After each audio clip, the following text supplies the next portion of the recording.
எனக்கு வாழ்க்கையில் ஒரே ஒரு ஆசை தான் சார் அப்படின்னார் ஒருத்தர். அது என்னன்னு கேட்டேன். ஆசைகளை ஒழிச்சுடணுங்கிறது தான் என்னோட ஆசை அப்படின்னார்.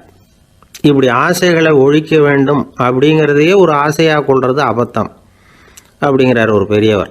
இது மாதிரி ஆசைகளை ஒழிக்க ஆசைப்பட்டால் அந்த நோக்கம் நிறைவேறாதான். அந்த முயற்சியால் புதுசாக சில துன்பங்கள் தான் சேருமா. அதில் புதுசாக ஒரு ஆசை தலை தூக்கும் அப்படிங்கிறார் அவர். ஆசைகளை தானாக விழ வச்சுடலாம். அதுக்கு வழி என்ன தெரியுமா? எந்த ஒரு ஆசையையுமே பூரணமாக நிறைவேற்றி கொள்ள முடியாதுங்கிறத உணரணும். அதை உணர்ந்தால் ஆசைகள் தானாக விழுந்துடும். அதை விட்டுட்டு ஆசைகளை விட்டுடணுங்கிறதையே ஒரு ஆசையாக வச்சுக்கிட்டு அதுக்காக கடுமையாக முயற்சிகளையும் செஞ்சுக்கிட்டு நான் ஆசைகளை விட்டுட்டு ஞானோதயம் அடையிறதுக்கு கடுமையாக முயற்சி பண்ணிகிட்டு இருக்கிறேன் சார் அப்படின்னு சொல்லிக்கிட்டு இருந்தால் எந்த காலத்துலேயும் ஞானோதயம் வரப்போகிறதில்ல. அதுக்கு பதிலாக துன்பந்தான் சேரும் அப்படிங்கிறது அவரோட கருத்து. எந்த ஒரு ஆசையையும் பூரணமாக நிறைவேற்றி கொள்ள முடியாது அப்படிங்கிறத உணரணும். ஒரு ராஜா, அவர் மனசில் அமைதி இல்லை, எப்பவும் கஷ்டப்பட்டுக்கிட்டே இருந்தார்.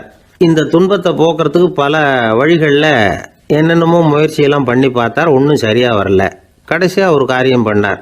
அதாவது ஒரு வேதாந்தியை தேடிட்டு போனார். அவரை பார்த்து கேட்டார், ஐயா, என்னுடைய துன்பங்கள்லேருந்து நான் விடுபடணும், அதுக்கு சுலபமாக ஏதாவது ஒரு வழி இருந்தால் சொல்லுங்களேன் அப்படின்னு கேட்டுக்கிட்டார்.